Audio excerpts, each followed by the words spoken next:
Hello everyone, kamusta po lahat ang aking mga kapwa kasari-sari store owner dyan? It's me again, Jennifer S. So for today's video mga kasari, gusto ko lang po talagang i-share kasi natutuwa ako sa ginagawa kong aking biscuit section. Gusto kong i-share sa inyo yung the way ako nag-ayos.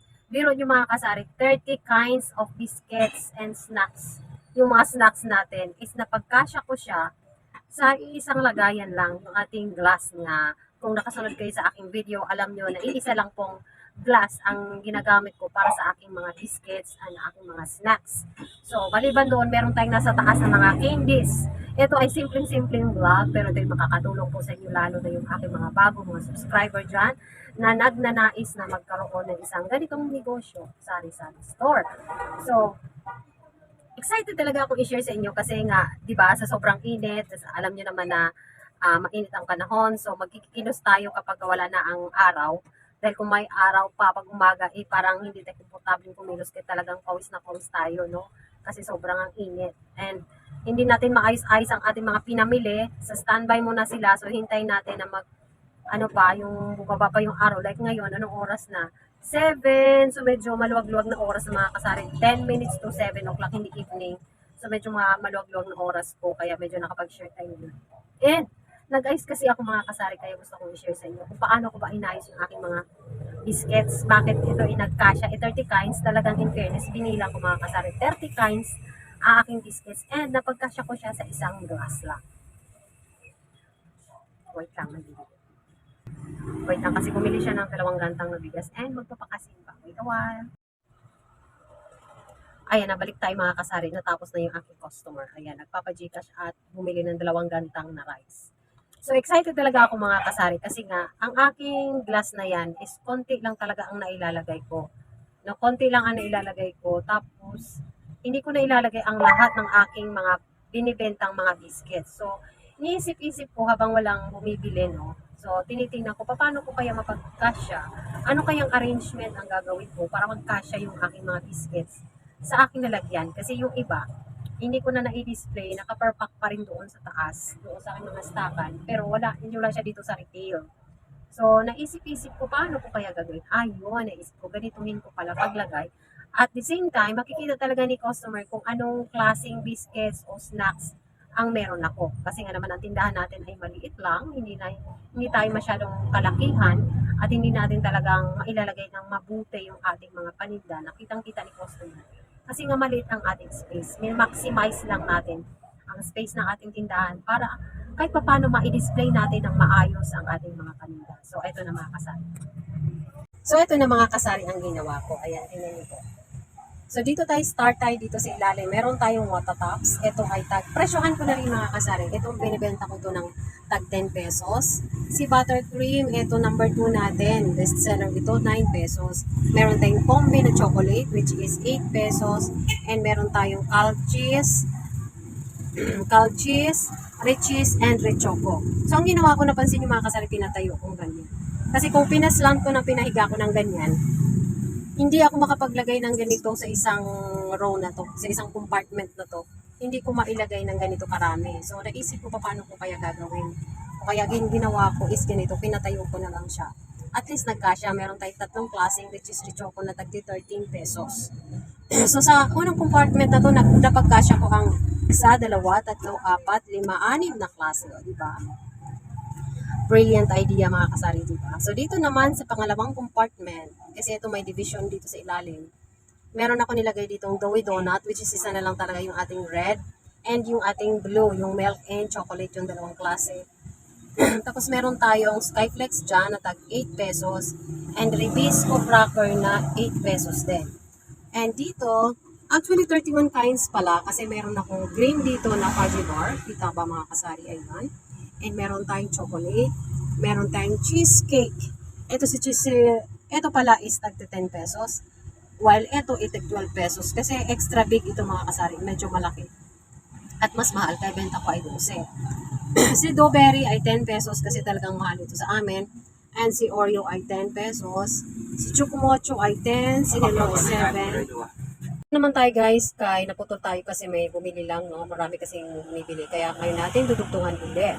So, ito si Cloud9 ay 10 pesos. Ito naman si malaking Cloud9 dito, yung overload natin ay 20. And meron tayo dito sa side na si Nips, which is tag 6 pesos. So tapos na tayo sa dalawang line. So dito na tayo sa pangatlong line. Meron tayong Tiger, Ribisco, Choco. Etong tatlong na to ay tag 8 pesos. Si Bingo naman ay 9 pesos. Si Hyro ay 9. Mahal sa amin dito si Bingo, si Hyro. And si Cream O is also 9 pesos. And we have also Hansel and Mocha Sandwich and Choco. This is 8 pesos. And meron tayo dito sa kabila, which is kita ito mga kasari dito sa labas. Si Fita, ayan, kita nila na Fita and kita nila na Presto, which is tag 8 pesos yung dalawa. So all in all mga kasari, we have 31 kinds. 31 kinds kasi ito is meron tayong green na fudgy bar, which is 10 pesos. So dito, ito yung look dito sa harapan. So kita kaagad mga kasari, no, in fairness, habang nagbablog ako, nakikita nila yung aking mga biscuits. And bumibili sila mga kasari kasi kitang-kita ko. As in talaga nakatayo sila. No? Mababasa nila kung ano-anong mga biscuits meron ako. Ano in fairness, nagawan ko siya ng paraan at napagkasya ko sila lahat dyan sa ibaba. And meron tayong Chips Delight dito. Ito, Chips Delight na tag 17 pesos. And meron din ako dito mga kasari si Yum Yum. Ayun, may milk tayo and chocolate which is tag 18 pesos yan. Ito si Chips Delight. Ayan, kung nakita nyo kanina, ulitin natin, 17 pesos yan ang isa. So, ayun yung ating nasa ibabaw ng ating mga biscuit section and very beautiful na po mga kasari. Talagang kitang-kita na ang aking mga biscuits lahat. And meron pa pala tayong mga kasaring butter. So, hindi natin makakalimutan si butter. Tag 29 pesos mga kasari, si butter.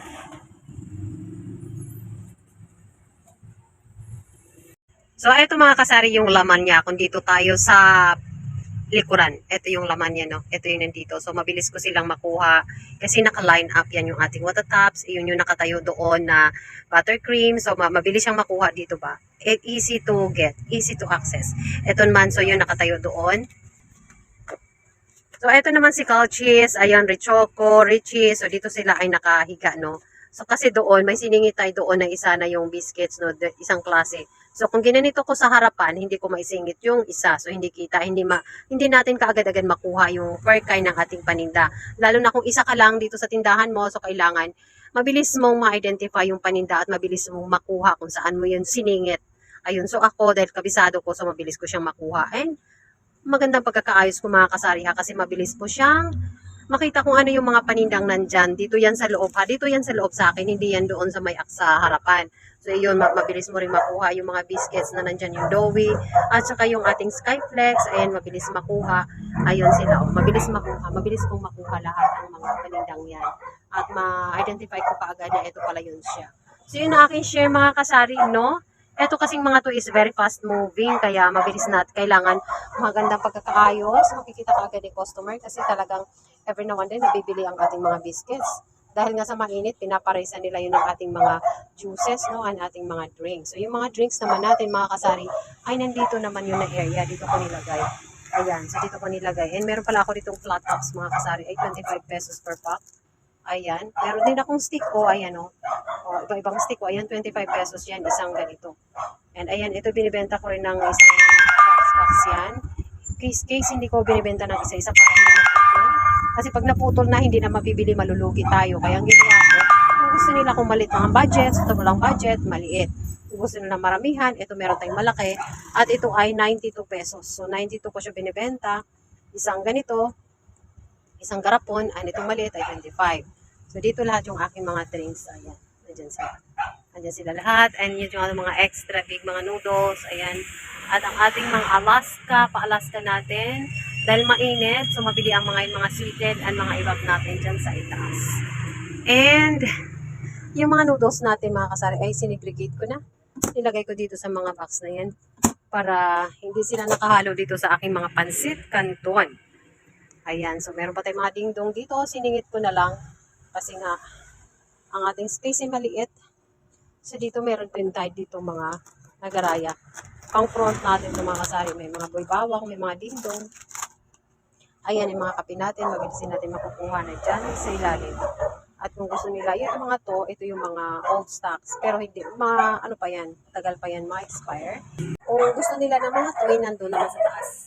Ayan, nilagay ko sila sa lahat sa taas mga kasari. Mga bago yan, mga bagong order ko yan lahat. Ayan, mga bagong order. So, dyan ko nilagay muna. Nilagay ko sila sa taas. Hindi ko hinalo dito kasi ito muna yung uunahin kong benta. Yung pinagkukulit-kulit ko dyan. Yung unang-unahin natin, bago yung ating mga bagong bili. Ayan, bagong bili natin dyan, mga kasari. So, yun na lang aking share for now, mga kasari. Thank you so much for watching. And see you again sa aking next videos. Thank you so much for watching again. Bye! And ingat tayong lahat. And sa mga bago dyan, huwag kalimutang mag-subscribe. And kung nagustuhan naman ating topic for today, so pakipindot na lang ating pakismash na lang ating like button. Thank you so much for watching and see you again on my next videos. Bye!